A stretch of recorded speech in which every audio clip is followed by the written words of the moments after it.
हाय दोस्तों, मैं प्रशांत मौर्य आप सभी का अपने चैनल लेट्स में स्वागत करता हूं। हम टेस्ट बुक सीरीज चलाए हैं, तो कृपया कर जिन्होंने अभी तक चैनल को सब्सक्राइब नहीं किया हुआ है चैनल को सब्सक्राइब कर लें और सीरीज को देखें, जिसमें SSC GD, SSC MTS, SSC CHL, air force Y group सभी के क्वेश्चन कराए जाएंगे जो कि टेक्स्ट बुक पे कराए जाते हैं। तो जिन्होंने पास नहीं खरीदा है वो पूरा वीडियो जरूर देखें। तो देखते हैं पहला क्वेश्चन, निम्न में से किन राज्यों में द्विसदनीय विधानमंडल नहीं है? पहला ऑप्शन कर्नाटक, दूसरा महाराष्ट्र, तीसरा तेलंगाना, चौथा मध्य प्रदेश। तो द्विसदनीय विधानमंडल किस राज्य में नहीं है? मध्य प्रदेश में नहीं है। ठीक, इसका उत्तर हो जाएगा मध्य प्रदेश, चौथा ऑप्शन सही है। अब देखते हैं आगे कि किस किस राज्य में द्विसदनीय विधानमंडल है। तो देखिए सही उत्तर विकल्प 4 अर्थात मध्य प्रदेश। एकात्मक राज्य विधानमंडल क्या है? एकात्मक राज्य विधानमंडल है एकात्मक विधायकी राज्य में एक कानून बनाने के लिए केवल एक सदन है। राज्यों में इन्हें विधानसभाएं कहा जाता है। ठीक, अब द्विसदनीय राज्य विधानमंडल क्या है? यह एक विधायी निकाय है जिसमें 2 सदन हैं। ठीक, भारत में 6 राज्यों में द्विसदनीय विधायिका है। 28 राज्य में 6 राज्य ऐसे हैं जिसमें द्विसदनीय राज्य विधानमंडल है। एक द्विसदनीय विधायिका में शासक और कार्य कानून को लागू करने के कार्य दोनों सदनों के बीच साझा किया जाता है। राज्य स्तर पर 28 राज्य विधानसभाओं में 6 में 2 सदन हैं। पहला विधानसभा, दूसरा विधान परिषद। 2 सदन हैं, पहला विधानसभा, दूसरा विधान परिषद। अब द्विसदनीय विधायिका वाले 6 राज्य के नाम क्या क्या हैं? तो पहला है आंध्र प्रदेश, बिहार, कर्नाटक, महाराष्ट्र, तेलंगाना, उत्तर प्रदेश। ठीक, अब देखते हैं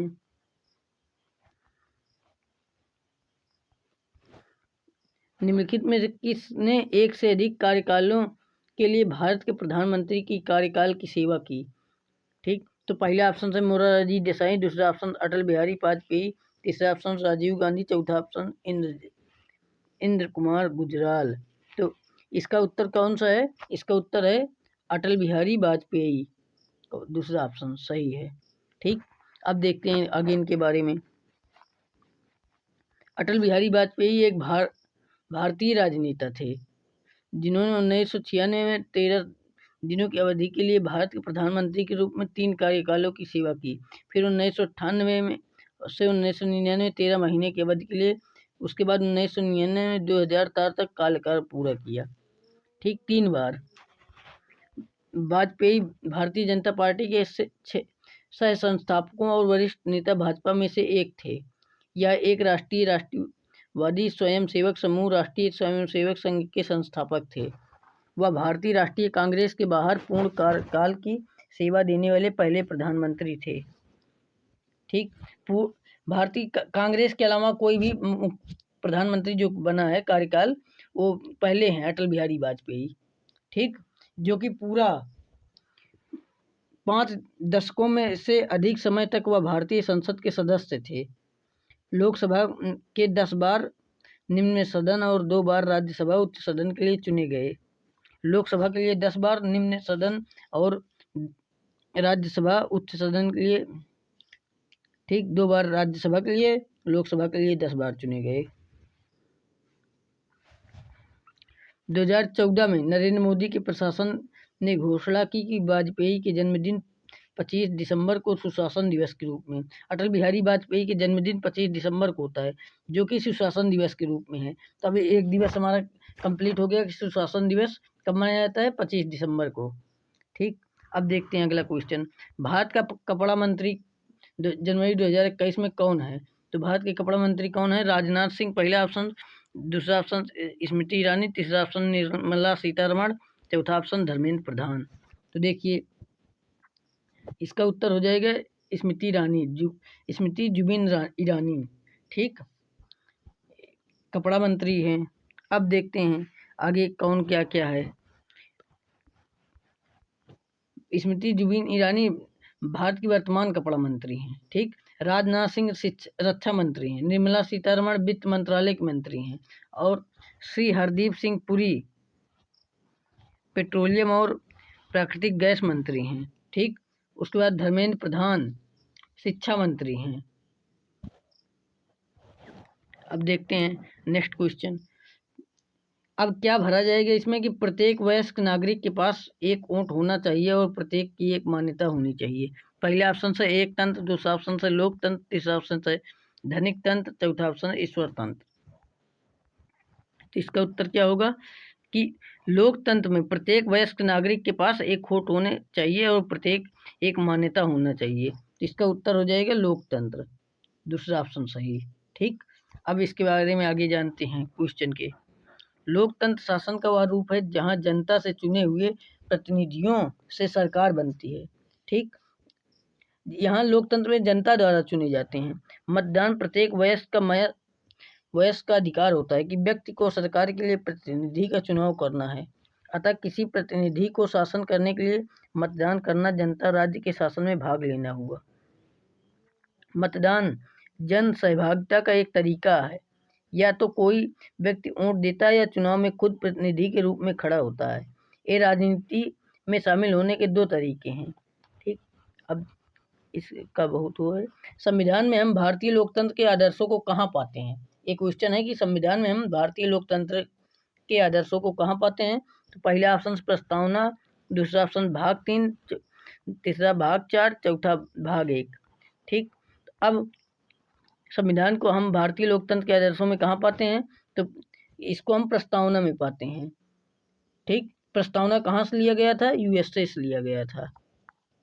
ठीक, अब एक क्वेश्चन हमारा कंप्लीट हो गया। अब देखते हैं भारत के संविधान की प्रस्तावना एक संक्षिप्त पर्यात्मक व्यक्तित्व है जो कि दस्तावेज के मार्गदर्शक उद्देश्य और सिद्धांतों को निर्धारित करता है। यह उस स्रोत को इंगित करता है जिसके दस्तावेज अपने अधिकार, अर्थ और इसे आप लोग पढ़ लीजिएगा। अब देखते हैं भारतीय संविधान में निम्नलिखित में से कौन सी विशेषता आयरलैंड से ली गई है। तो आयरलैंड से क्या लिया गया है? जैसे राज्य के नीति निर्देशन सिद्धांत, विधि नियम, अध्यक्ष उपाध्यक्ष। तो डीपीएसपी मतलब राज्य नीति निर्देशन के सिद्धांत कहाँ से लिया गया है? आयरलैंड।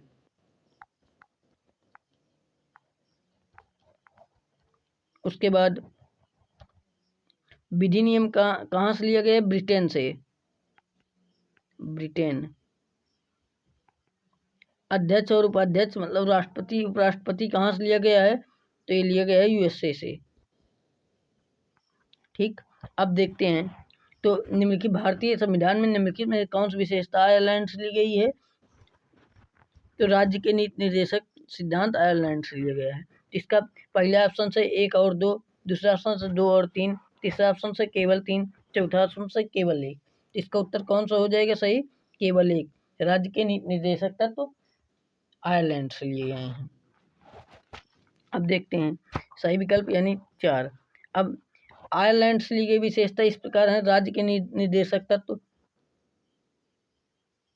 अब देखिए आयरलैंड से क्या क्या लिया गया है?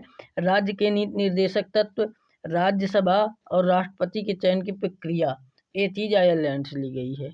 और डीपीएसपी लोगों के लिए जाने वाले दिशा निर्देश है। भारतीय संविधान के चौथे भाग में इसका उल्लेख है।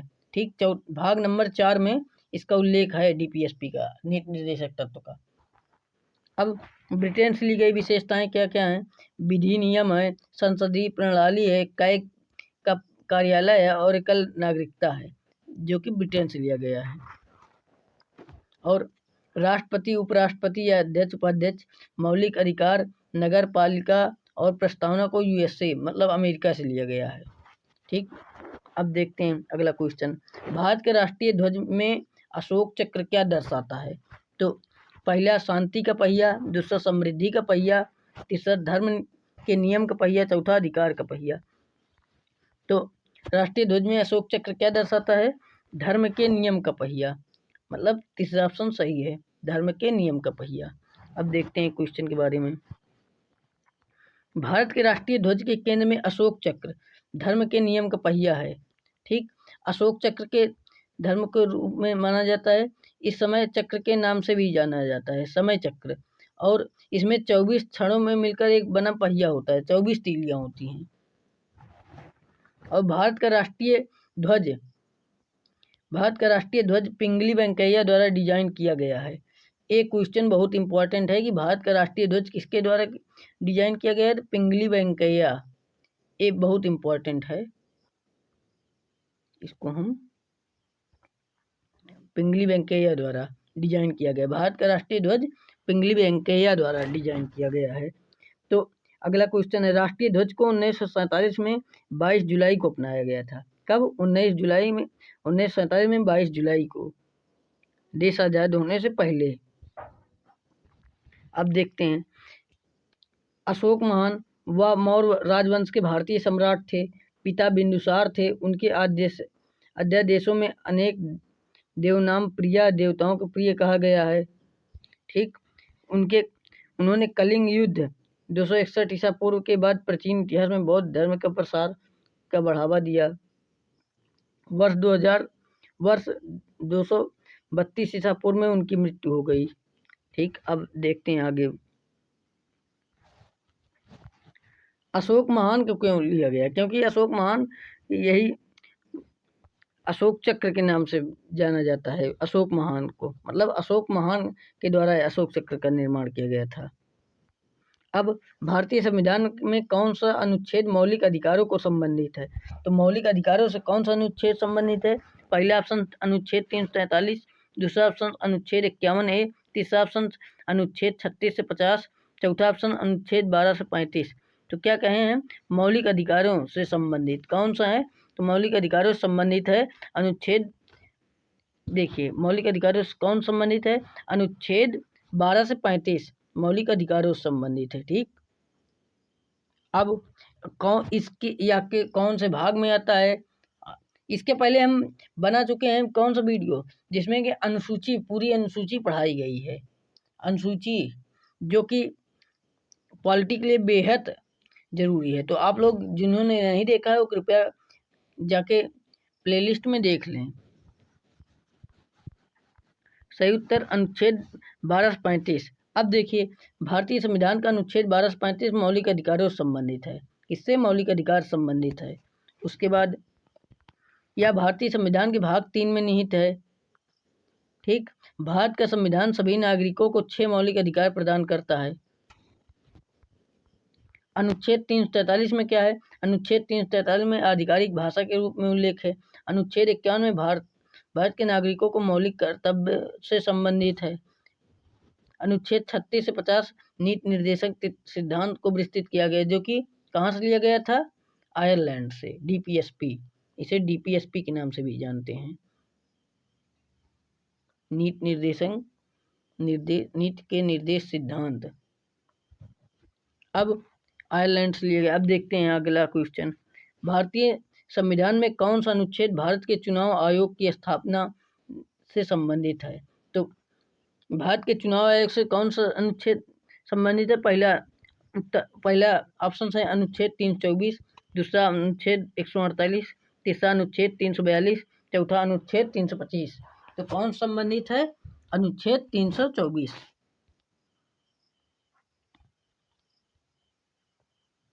अनुच्छेद 324 कहाँ गया? कौन सा क्वेश्चन था?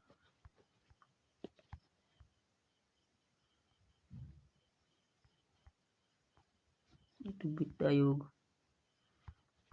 ज्यादा नीचे आ गए।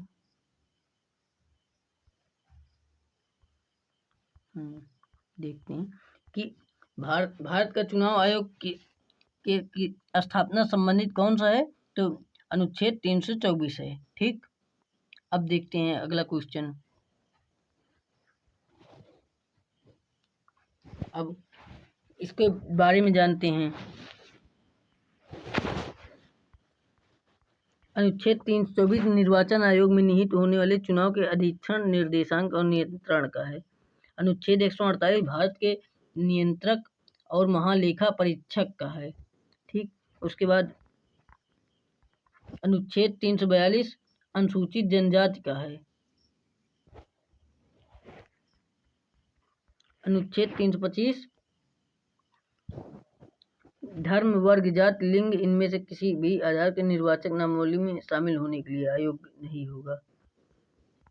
अब किसने कहा लोकतंत्र जनता की सरकार है, लोगों द्वारा और लोगों के लिए है? ठीक, तो अब्राहम लिंकन पहला ऑप्शन, दूसरा ऑप्शन डॉक्टर एस राधाकृष्णन, तीसरा ऑप्शन महात्मा गांधी, चौथा ऑप्शन इनमें से कोई नहीं। तो लोकतंत्र जनता की सरकार है, किसके द्वारा कहा गया था? ये अब्राहम लिंकन द्वारा कहा गया था, जो कि अमेरिका के 16वें राष्ट्रपति थे। कौन? 16वें राष्ट्रपति। अब वर्तमान में अमेरिका कौन राष्ट्रपति हैं? जो बाइडेन, कमला के जो बाइडेन अमेरिका के वर्तमान राष्ट्रपति हैं और कमला हैरिस वहाँ के उपराष्ट्रपति हैं। अब कथन लोकतंत्र लोगों की सरकार, लोगों के लिए, लोगों द्वारा, अब्राहम लिंकन द्वारा दिया गया था। सरकार के लोकतांत्रिक रूप से शासक जनता द्वारा चुने जाते हैं। ठीक, सरकार देश के लिए नागरिक के द्वारा देश पर शासन करने के लिए चुनी जाती है। सरकार को लोकतांत्रिक रूप से लोगों के सर्वोच्च शक्ति निहित है।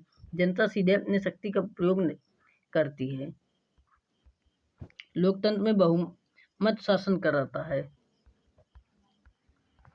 अब देखिए, भारतीय संविधान के आदर्श भारत के संविधान की प्रस्तावना परिलक्षित होते हैं।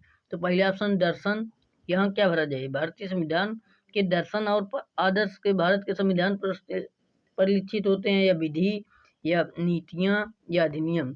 तो 4 ऑप्शन हैं। पहला ऑप्शन दर्शन, दूसरा ऑप्शन विधि, तीसरा ऑप्शन नीतियाँ, चौथा ऑप्शन अधिनियम। जिनको उत्तर मालूम रहे वो बताने से पहले कृपया कर कमेंट में उत्तर लिख दिया करें। तो इसमें दर्शन, पहला ऑप्शन कौन सा होगा? दर्शन। ठीक, दर्शन सही होगा। अब देखते हैं इस क्वेश्चन के बारे में क्या क्या की पॉइंट हैं इसके। भारतीय संविधान की दार्शनिकता और आदर्श भारत के संविधान की प्रस्तावना में परिलक्षित होते हैं। कौन कौन से? भारतीय संविधान की दार्शनिकता और आदर्श भारत के संविधान की प्रस्तावना में परिलक्षित होते हैं। भारत की संविधान भारत का सर्वोच्च कानून है।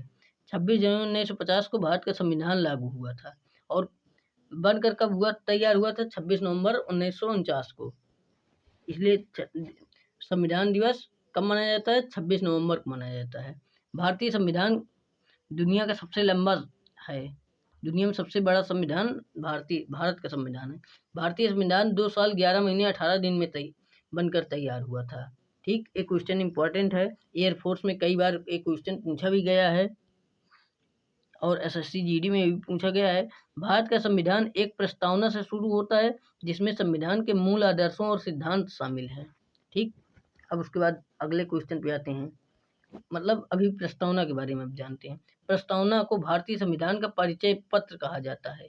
परिचय, जैसे कि किसी भी बुक में प्रस्तावना लिखा होता है कि उस बुक के बारे में क्या है, तो इसलिए संविधान के बुक में प्रस्तावना संविधान का परिचय पत्र कहा जाता है।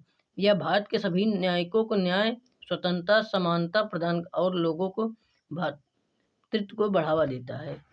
अब देखते हैं, सभी नागरिकों के लिए न्याय, स्वतंत्रता, समानता प्रदान करना और राष्ट्रीय एकता और अखंडता बनाए रखने के लिए भातृत्व का बढ़ावा देने के उद्देश्यों को दर्शाता है।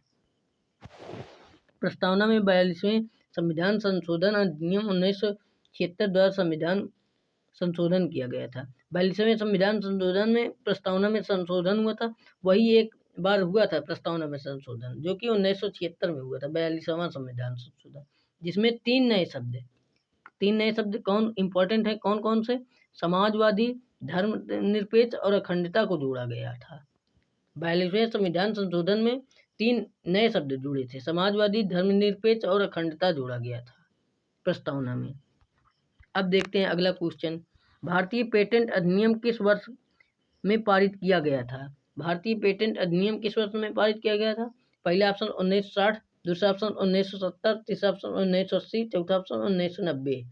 तो किस वर्ष में पारित हुआ था? 1970 में। इसका उत्तर हो जाएगा 1970, दूसरा ऑप्शन।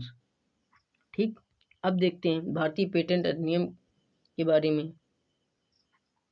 भारत में पेटेंट कानून का इतिहास 1911 शुरू हुआ था, जब भारतीय पेटेंट डिजाइन अधिनियम 1911 में लागू किया गया था। वर्तमान में पेटेंट अधिनियम 1970 में पेटेंट से संबंधित मौजूदा कानून में संशोधन और समेकित करने के लिए 1972 में लागू हुआ था। भारत के राष्ट्रीय डिजिटल पुस्तकालय निम्नलिखित में किस मंत्रालय की परियोजना है? अब डिजिटल पुस्तकालय किस मंत्रालय की परियोजना है? पहला ऑप्शन है वित्त मंत्रालय, दूसरा ऑप्शन है शिक्षा, विज्ञान और प्रौद्योगिकी मंत्रालय, चौथा तीसरा ऑप्शन से सूचना प्रौद्योगिकी मंत्रालय, चौथा ऑप्शन से वित्त शिक्षा मंत्रालय। तो ये ऑप्शन थोड़ा रॉन्ग है, यहाँ पर ये शिक्षा नहीं होगा।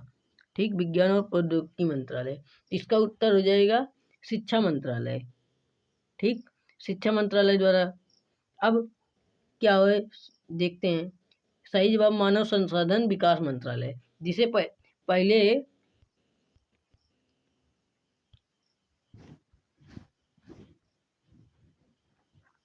पहले मानव संसाधन विकास मंत्रालय, शिक्षा मंत्रालय को पहले मानव संसाधन विकास मंत्रालय कहा जाता था।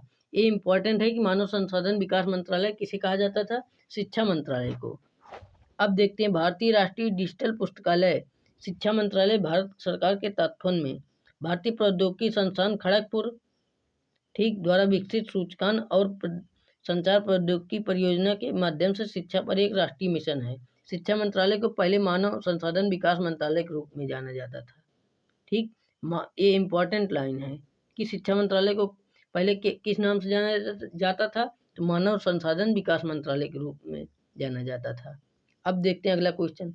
निम्न में इससे कौन सा भारतीय राष्ट्रीय राजनीतिक दल 1885 में स्थापित सबसे पुराने में से एक रूप प्रतिष्ठित और कई बार विभाजन का अनुभव किया? ठीक, कौन सी पार्टी है? अब देखते हैं। पहला ऑप्शन से भारतीय कम्युनिस्ट पार्टी या मार्क्सवाद पार्टी, दूसरा ऑप्शन से राष्ट्रीय कांग्रेस पार्टी, तीसरा ऑप्शन से भारतीय राष्ट्रीय कांग्रेस, चौथा ऑप्शन बहुजन समाज पार्टी। ठीक, इसका ऑप्शन कौन सा हो जाएगा? इंडियन नेशनल कांग्रेस, मतलब भारतीय राष्ट्रीय कांग्रेस। उत्तर इसका कौन सा सही हो जाएगा? भारतीय राष्ट्रीय कांग्रेस। ठीक, अब इसके बारे में जानते हैं। भारतीय राष्ट्रीय कांग्रेस की स्थापना दिसंबर 1885 ईस्वी में बॉम्बे में हुई थी। भारतीय राष्ट्रीय कांग्रेस INC मतलब इंडियन नेशनल कांग्रेस ठीक ने विभाजन और टूटने वाले गुटों को एक स्थिर संख्या दी। कुछ टूटने वाले संगठनों ने स्वतंत्र पार्टियों के रूप में काम किया, कुछ लोग अयोग्य हो गए, जबकि अन्य मूल पार्टी और अन्य राजनीतिक दलों में विलय हो गया। ठीक, भारतीय कम्युनिस्ट पार्टी या मार्क्सवाद पार्टी 1964 में भारतीय कम्युनिस्ट पार्टी से अलग हो गई। ठीक, CPI-M का गठन कलकत्ता में 31 अक्टूबर से 7 नवंबर 1964 तक किया गया था। राष्ट्रीय कांग्रेस पार्टी का गठन 25 मई 1999 को राष्ट्रवादी कांग्रेस पार्टी है। ठीक है, 25 मई 1999 शरद PM संगमा और तारिक अनवर द्वारा किया गया था, जब उन्हें 20 मई 1999 भारतीय राष्ट्रीय कांग्रेस से निष्कासित कर दिया गया था। 20 मई को तो बाहर हो गए थे भारतीय राष्ट्रीय कांग्रेस से, तो 25 मई को एक नई पार्टी बना दी जो कि राष्ट्रवादी कांग्रेस पार्टी है। ठीक, बहुजन समाज पार्टी आप लोगों को बोरिंग लग रहा होगा, लेकिन ये बोरिंग नहीं है, क्योंकि आप लोग इसे पढ़े नहीं हैं। तो आप लोग जिन्होंने पढ़ा है वो वीडियो को तो अच्छे समझ में आएगी, जिन्होंने नहीं पढ़ा वो भी वीडियो देखें, क्योंकि इससे आपके एग्जाम के क्वेश्चन तैयार हो जाएंगे। क्योंकि अगर पूरा वीडियो 1 या 2 बार देखेंगे तो समझ में आने लगेगा। तो देखिए, राज्यों के चुनाव आयुक्त के कार्यकाल और सेवा स्थिति का निर्धारण कौन करता है? तो राज्यों के चुनाव आयुक्त का कार्यकाल और सेवा स्थिति का निर्धारण कौन करता है? पहला ऑप्शन संसद, दूसरा ऑप्शन राज्य विधायिका, उसके बाद तीसरा ऑप्शन राज्यपाल, चौथा ऑप्शन हाई कोर्ट। ठीक, अब देखते हैं क्वेश्चन को। पहले राज्यों के चुनाव, तो राज्यों का चुनाव कौन कराएगा? राज्यपाल कराएगा, और वहाँ मतलब राज्य चुनाव आयोग का कार्यकाल राज्यपाल के द्वारा निर्धारित किया जाता है। ठीक, इसका उत्तर हो जाएगा राज्यपाल। उसके बाद अब देखते हैं, जैसे कि अब राज्य निर्वाचन आयोग ग्रामीण और शहरी स्थान स्वशासन के अनुच्छेद 243 और अनुच्छेद 243 ZA के और ZA के तहत एक संवैधानिक निकाय है। ठीक, यह 73वें और 74वें संविधान संशोधन अधिनियम 1992 द्वारा स्थापित किया गया था। अब जैसे राज्य के चुनाव आयोग, तो कोई एक राज्य पकड़ लेते हैं, जैसे मध्य प्रदेश पकड़ लिए, तो मध्य प्रदेश राज्य चुनाव आयोग का गठन 1 फरवरी 1994 को किया गया था। इसका मुख्यालय भोपाल मध्य प्रदेश में स्थित है। यह राज्यपाल द्वारा नियुक्त संवैधानिक निकाय है। कार्यकाल 5 वर्ष या 65 वर्ष की आयु में जो भी पहले हो। अब 5 वर्ष या 65 वर्ष की आयु में जो भी पहले हो। अब कभी कभार कोई एक 63 वर्ष की आयु में सदस्य नियुक्त हुआ तो वह 5 वर्ष पूरा नहीं करेगा, वो 65 वर्ष की आयु में सेवानिवृत्त हो जाएगा। ठीक, तो उसके 2 ही साल करना पड़ेगा, 5 साल फिर नहीं देखा जाएगा। 65 वर्ष की उम्र में जो भी पहले पूरा हो जाएगा वही निष्कर्षित। अगर 5 साल पहले पूरा हो गया तो फिर नहीं होगा। अब निष्कासन, उच्च न्यायालय के न्यायाधीश के रूप में भी उद्देश्य राज्य के स्थानीय निकायों के लिए स्वतंत्र, निष्पक्ष और तटस्थ चुनाव करना। समारोह पढ़ लीजिए इसे आप लोग वीडियो रोक के। निम्नलिखित में किस सूची में लोक व्यवस्था का विषय है? तो लोक व्यवस्था का विषय किस सूची में है? पहला ऑप्शन अवशिष्ट सूची, दूसरा ऑप्शन संघ सूची, तीसरा ऑप्शन राज्य सूची, चौथा ऑप्शन समवर्ती सूची। तो लोक व्यवस्था किस सूची के विषय है? तो लोक व्यवस्था राज्य सूची का विषय है। तो तीसरा ऑप्शन से इसका सही हो जाएगा, राज्य सूची। ठीक, अब जानते हैं इसके बारे में। 7वीं अनुसूची के अनुसार पुलिस और लोक व्यवस्था संविधान के तहत राज्य विषय हैं। ठीक, पुलिस और लोक व्यवस्था राज्य के विषय हैं। अब 7वीं अनुसूची के बारे में एक वीडियो भी बना चुके हैं, तो कृपया कर आप लोग वो वीडियो जरूर देखें। और इस तरह के अपराधों को रोकथाम, पता लगाने, पंजीकरण, जांच, अभियोजन की प्रमुख जिम्मेदारी राज्य सरकार की है। ठीक, अब राष्ट्रीय आपातकाल के दौरान अनुच्छेद 250 उन विषयों पर कानून बनाने के लिए संसद के अधिकारों को देता है जो राज्य सूची का हिस्सा है। संसद को राज्य सूची के विषयों पर कानून बनाने के लिए अधिकार दिया जाता है यदि निम्नलिखित में स्थितियां उत्पन्न होती हैं तो। जब राज्य सभा द्वारा एक प्रस्ताव पारित किया जाता है, जब 2 या 2 से अधिक राज्यों को राज्य सरकार एक प्रस्ताव पारित करती हैं जो संसद के राज्य सूची के विषयों पर कानून बनाने की मांग करती हैं। अब राज्यों के प्रस्ताव पर संसद द्वारा बनाए गए कानून केवल ऐसे राज्यों पर लागू होता है जो एक प्रस्ताव पारित करते हैं। अन्य राज्य भी उसी प्रस्ताव को पारित करने के बाद ही अपना सकते हैं। अब अगला क्वेश्चन है, संघ लोक सेवा आयोग का गठन किस वर्ष किया गया था? संघ लोक सेवा आयोग का गठन किस वर्ष किया गया था? पहला ऑप्शन 1925, दूसरा ऑप्शन 1926, तीसरा ऑप्शन 1927, चौथा ऑप्शन 1928। तो संघ लोक सेवा आयोग का गठन 1926 को किया गया था। ठीक, अब इसका तो उत्तर 1926 हो गया। अब देखते हैं संघ लोक सेवा आयोग के गठन के बारे में। तो संघ लोक सेवा आयोग का गठन 1 अक्टूबर 1926 को किया गया था। इस आयोग के वर्तमान अध्यक्ष प्रदीप कुमार जोशी। ठीक, अब संघ लोक सेवा आयोग मतलब यूपीएससी। अब यूपीएससी का उल्लेख भारतीय संविधान के किस अनुच्छेद में है? तो 315 से 323 अनुच्छेद में है। ठीक, इस आयोग के सभी सदस्यों की नियुक्ति भारत के राष्ट्रपति द्वारा किया जाता है। तो यूपीएससी के जो सभी सदस्य होते हैं उनकी नियुक्ति कौन करता है? भारत के राष्ट्रपति करते हैं। ठीक, इस आयोग के पहले अध्यक्ष सर रोस बारकर थे। एक क्वेश्चन बहुत इंपॉर्टेंट है कि यूपीएससी के पहले अध्यक्ष कौन थे? सर रोस बारकर। आयोग में अध्यक्ष सहित 9 से 11 सदस्य होते हैं।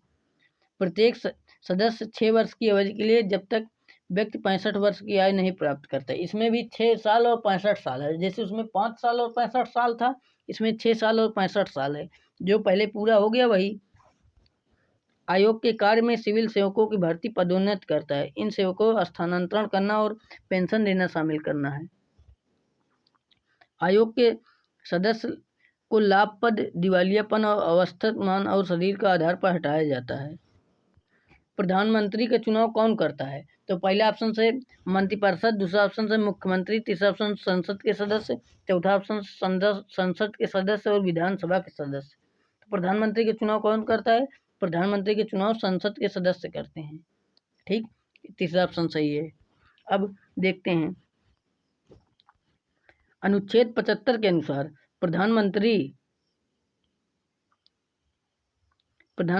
राष्ट्रपति द्वारा नियुक्त किया जाता है और अन्य मंत्रियों को प्रधानमंत्री की सलाह पर राष्ट्रपति द्वारा नियुक्त किया जाता है।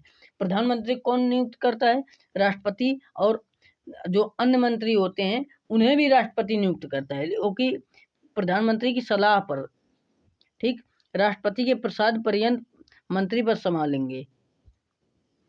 मंत्रिपरिषद सामूहिक रूप से लोकसभा के प्रति उत्तरदायी होता है। जो मंत्रिपरिषद होता है वो सब लोकसभा के प्रति उत्तरदायी होते हैं। उसके बाद सभापति एक उम्मीदवार को नामित करता है, जिसे संसद सदस्यों द्वारा प्रधानमंत्री के लिए चुना जाता है। संसद सदस्य प्रधानमंत्री को चुनते हैं। ठीक, प्रधानमंत्री वास्तविक कार्यकारी प्राधिकरण है, जो कि वास्तविक कार्यपालिका है। राष्ट्रपति नामपत्र के कार्यकारी प्राधिकारी हैं, जो कि विधिक प्राधिकारी हैं। प्रधानमंत्री संसद के दोनों सदनों में से किसी एक का सदस्य हो सकता है। प्रधानमंत्री किसी भी संसद के दोनों सदन, संसद के कौन कौन से दो सदन, लोकसभा और राज्यसभा हैं, तो किसी भी एक सदन का सदस्य हो सकता है प्रधानमंत्री। प्रधानमंत्री की केवल की वेतन और भत्ते संसद द्वारा समय पर निर्धारित किए जाते हैं। अगला क्वेश्चन क्या है? राष्ट्रीय मानवाधिकार दिवस। राष्ट्रीय मानवाधिकार आयोग में कितने सदस्य होते हैं? तो पहला ऑप्शन 4, दूसरा ऑप्शन 5, तीसरा ऑप्शन 6, चौथा ऑप्शन 7। तो राष्ट्रीय मानवाधिकार आयोग में कितने सदस्य होते हैं? तो राष्ट्रीय मानवाधिकार आयोग में 7 सदस्य होते हैं। चौथा ऑप्शन सही हो गया। अब देखते हैं इसके बारे में। राष्ट्रीय मानवाधिकार आयोग का गठन 12 अक्टूबर 1993 में किया गया था। राष्ट्रीय मानव अधिकार आयोग का गठन कब हुआ था? 12 अक्टूबर 1993 को। मानव अधिकारों के संरक्षण अधिनियम 1993 द्वारा निकाय और वैधानिक दर्जा दिया गया था। आयोग के उद्देश्य मानव अधिकार को बढ़ाना देना और उनकी रक्षा करना। NHRC इसे कहते हैं। ठीक है,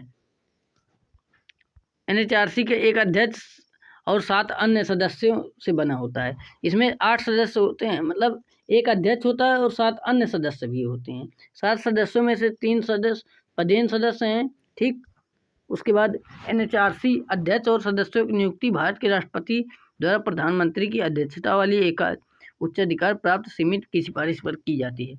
किसके द्वारा? राष्ट्रपति नियुक्त करता है NHRC के सदस्य को। ठीक, इसका मुख्यालय NHRC का मुख्यालय कहाँ है? नई दिल्ली में है। नई दिल्ली जो कि भारत की राजधानी है। NHRC के सभी सदस्य भारत के राष्ट्रपति द्वारा नियुक्त किए जाते हैं। ठीक, अभी हमने बताया कि NHRC के सभी सदस्य राष्ट्रपति द्वारा। सभी सदस्य में कितने सदस्य हैं? 7 सदस्य। अध्यक्ष और 4 अन्य अध्यक्ष के अलावा 4 अन्य डीएम सदस्य हैं। ठीक, protection of human rights act 1993 के उद्देश्य मानव को उल्लंघन से बचाना और उन्हें सभी अधिकार प्रदान करना था जिनके वे हकदार हैं। NHRC के पहले अध्यक्ष कौन थे? जस्टिस रंगनाथ मिश्रा थे। कौन? जस्टिस रंगनाथ मिश्रा। ठीक, अगला क्वेश्चन। भारत चुनाव आयोग का गठन किस वर्ष हुआ था? भारत चुनाव आयोग का गठन 1948, 1949, 1950, 1951। तो किस वर्ष हुआ था? 1950 को हुआ था। ठीक, तो इसका उत्तर क्या हो जाएगा? तीसरा ऑप्शन सही, 1950। अब देखते हैं अगला क्वेश्चन। भारत के चुनाव आयोग का गठन 25 जनवरी 1950 को किया गया था। भारत के चुनाव आयोग का गठन 25 जनवरी 1950 को किया गया था। इस आयोग के पहले कार्यकारी सुकुमार सेन थे। कौन थे? सुकुमार सेन। आयोग के उद्देश्य निम्न पदों का चुनाव करता है। पहला अध्यक्ष, दूसरा भारत का उपराष्ट्रपति, तीसरा संसद, चौथा राज्य विधानसभाएं, पांचवा विधान परिषद। इसका मुख्यालय नई दिल्ली में है। इसका भी मुख्यालय नई दिल्ली में है। ठीक, भारत निर्वाचन आयोग के 3 सदस्यीय निकाय हैं, जिसमें निम्न शामिल हैं। एक मुख्य चुनाव आयोग, 2 अन्य चुनाव आयोग। मतलब 3 हैं, 3 में एक मुख्य है और 2 अन्य हैं, मतलब चुनाव आयोग हैं। अब देखते हैं वित्त आयोग का उल्लेख भारतीय संविधान के किस अनुच्छेद में किया गया है? तो वित्त आयोग का उल्लेख भारतीय संविधान के किस अनुच्छेद में किया गया है? पहला ऑप्शन अनुच्छेद 279, दूसरा ऑप्शन अनुच्छेद 280, तीसरा ऑप्शन अनुच्छेद 281, चौथा ऑप्शन अनुच्छेद 282।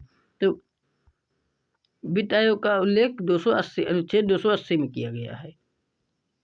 ठीक, बी ऑप्शन सही है।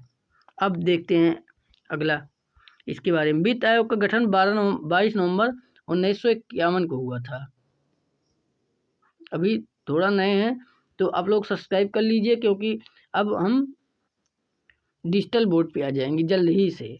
तो 22 नवंबर 1951 को किया गया था। वित्त आयोग का उद्देश्य केंद्र और राज्य के बीच वित्तीय संबंधों को बनाए रखना है।